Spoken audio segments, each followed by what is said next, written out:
What's up, guys? Tim from Deadwood Outdoor here. Today we're going to be checking out the Kanga DT725.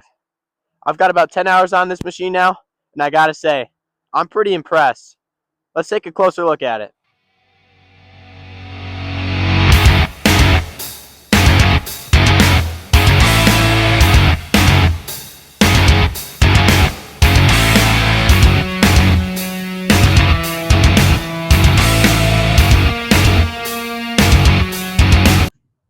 But what makes these Kangas really stand out versus all the other mini skid steers is their controls. Now, a lot of mini skid steers have their own different controls, where the Dinga versus the Kubota or Gravely or Wackernuson, they all run a little differently, but Kanga is completely different. These controls directly open and close the valves. There's no electronics on this machine. That makes this unit really special and a lot easier to service if something were to break. And I just got to say, it is built really, really tough. I mean, the welds are pretty immaculate. Really impressed with the lifting power as well. And I got to say, the 4-in-1 bucket that they throw in with this machine normally really makes a difference. And you'll see we'll have 5 main levers, forward and reverse. This guy is going to be your tilt, raise and lower. And this is for your 4-in-1 bucket to open it up. You'll also have your idle speed there, as well as some other levers if you were to run a trencher to set the speed. I do not currently have one, so I don't know exactly how they work. To start this machine, simply turn the key till you see the green light. Once it goes off, your glow plugs are hot and you're ready to start.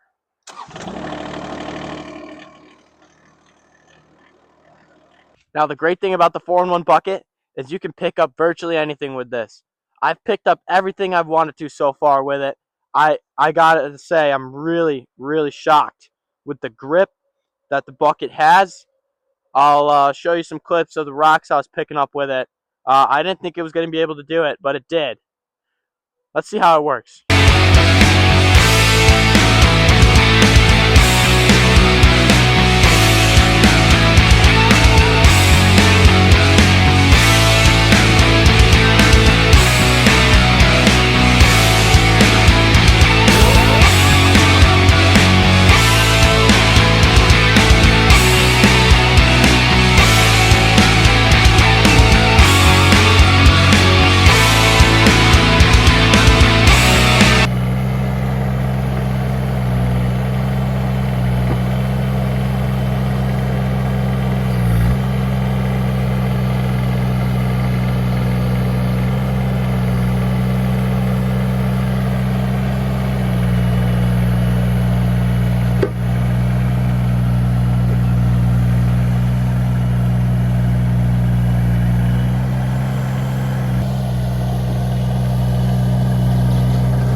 right around the halfway point, maybe a little more.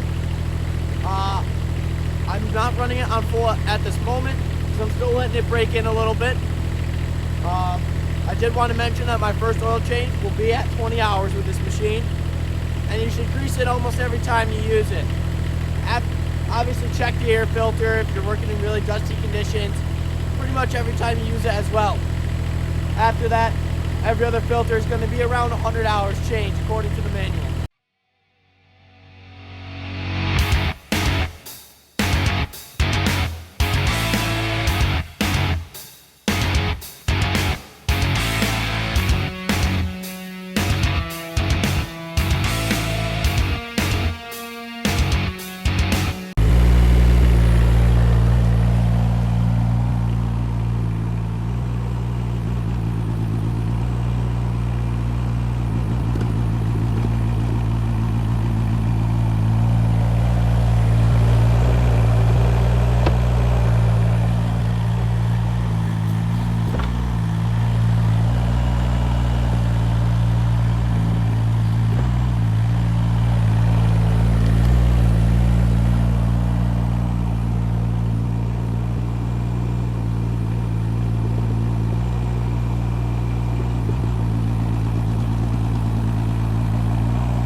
Guys, just check out the size of this rock I just got with the Kanga DT725.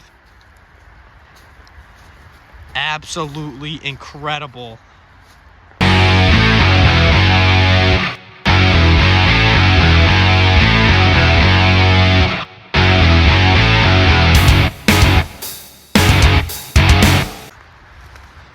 This is the finished product for now. New trail cut in. We're eventually going to loop it over to the other driveway. I need to cut this all up. But yeah, guys, really impressed with the Kanga DT725. It's my first time actually really putting it to work, and I am impressed. I'm making this video because when I went to research into the brand Kanga, I couldn't find a lot of information on it in the United States. Now, as far as I'm aware, they've been in the country for quite some time now. I would say over 5 years. But there isn't a whole lot of knowledge or anything, really, a US-based opinion on the Kanga. Now, if you look in Australia, this is the #1 selling mini track loader. But here, they're not. And I don't understand why. Because these are really a quality machine as far as I can tell. And I want to give you guys a little bit more in-depth video. I'm located here in Berkshire County in Massachusetts, and when I first started looking for a Kanga, I went to a dealership. They had one available, and they didn't seem to have a lot of information on it themselves. They were very helpful, and they said they would handle anything I needed. But I did my own little research, talking to distributors. Parts are available for these units. The only thing I must say I'm not a fan of is you have to request parts on Kanga's website if you need them, and the prices are not listed as of right now. I'd like to see how much things cost, as well as the attachments. They're not quite listed there either, which is kind of a bummer. But parts are available for these. They have a couple factories and warehouses spread out across the country. So that was one of my biggest fears, is can you get parts? Because I want a dealer, and I want a dealer support. Because I know things break regardless of what it is or who makes it. More Kanga content coming soon. Make sure to like and subscribe.